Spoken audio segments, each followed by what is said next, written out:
The Blood of Dawnwalker is an upcoming open-world dark fantasy action RPG by Rebel Wolves, a studio founded by gaming industry veterans that have worked on the masterpiece that is Witcher 3 and Cyberpunk as well. And I have to say that this is another game that gives me hope for the future, as it is one more game I'm really excited about and I cannot wait to find out more. So let's go over the story and some of the many green flags of the Blood of Dawnwalker. First of all, this is supposed to be the first installment, the first chapter, if you will, of a planned saga, which is the first of many green flags for me, as this indicates that the story is so rich it is already planned to be a series rather than just a standalone game that, should it succeed, then the team will have to scramble to see how it can possibly continue or which direction it should go towards next. No, Rebel Wolves has instead planned the story out to evolve over a series of games,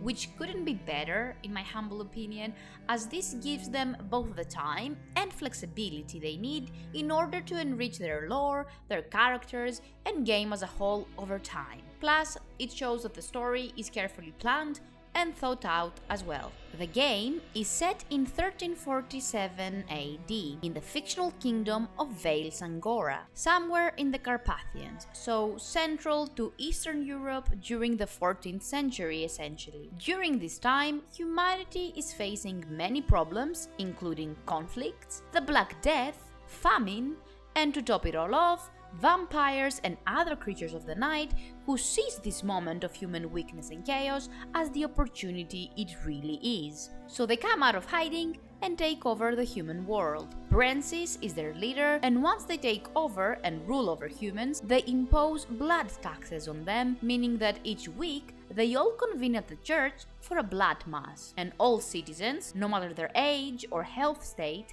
have to pay their blood tax even if it means death for them. Some people hate this new change in rule and consider it servitude. Others, however, are more open to it, as once Brancis took over and sealed off the valley, order was finally restored. For example, thieves are punished by being completely drained as a punishment now, so crime isn't much of a problem anymore.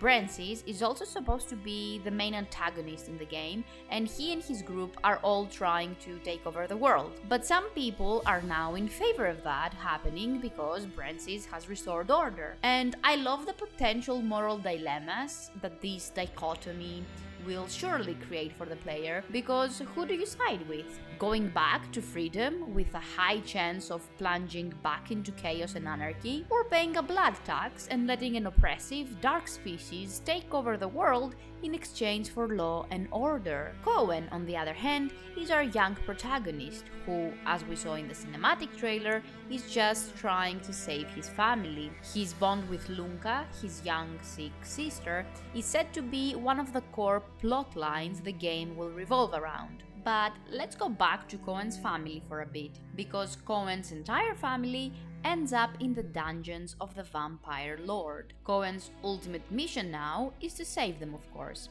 and he has 30 days and nights to do so. Fear not, however, as those 30 days and nights will only pass by and only after completing objectives. You are free to explore the world without time passing, but if you're also doing quests, then time does pass. So we will have to choose how to spend our time and which quests are really worth it very wisely. They have already stated, however, that the game will clearly let us know which quests will be moving time forward and by how much. Also, this 30-day limit is only regarding the main quest, saving Cohen's family. We will be free to explore the world with no time constraints after the main quest is done, and failing to save them in 30 days won't lead to a game over screen. I think this is a great thing, as it makes the player more aware of the severity of the situation. Because I'm not going to lie,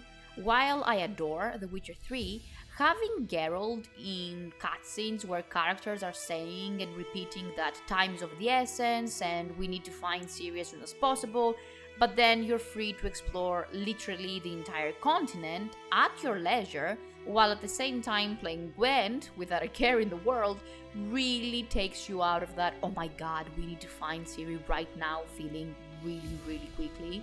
To the point where I would do another main quest after a while and go, oh yeah, right, you're supposed to be in Skellig now, and I had to find a ship in order to get there, I think. So it really took the urgency out of the entire main quest of, you have to find Ciri. And I think that it also adds to the replayability of the entire game and how different each of our playthroughs will be each time, as it all depends on which side quests we choose to do at what time, whether we will be able to save our family or not, and I think it makes the game even more interesting. Cohen, however, cannot become a full-blown vampire due to his silver poisoning that he acquired while working in the mines. So his silver poisoning is what's keeping his vampiric curse at bay. So essentially he's half human and half vampire. Thus, he's a Dawnwalker, someone who, despite his vampiric curse, can still walk during the day as he is not fully transformed. During the day, he will be able to fight using a sword, but he can be killed by anyone, whereas at night he can tap into his vampiric abilities to not only fight other enemies, but also to explore the world. The creators have also already said that this is a narrative sandbox, meaning we have complete freedom over which quests to do and in which order to do them. However, they've specified that there are no side quests and main quests, there are just quests. Which brings us to another major green flag for me, as this is what a true RPG is. It lets you explore the game in the way that you want, but you can still explore different aspects of the game through role-playing. For example, a Cohen who leans more towards his dark vampiric urges and who doesn't care about his family that much or the vampiric regime that is taking over the world will have a completely different experience than that of a Cohen who's more in touch with his humanity and his sole purpose is to save his family and to make sure that they are alright no matter the cost. So this also adds to the replayability of the game once again, as it gives the player all the incentive in the world to go back and replay the game multiple times to see the different outcomes each choice and combination thereof produces. The art direction of the game is extremely unique as well, as it seems to have moved away from the more traditional representation of vampires. They seem to have moved to a more creepy and dark design, which I really couldn't love more.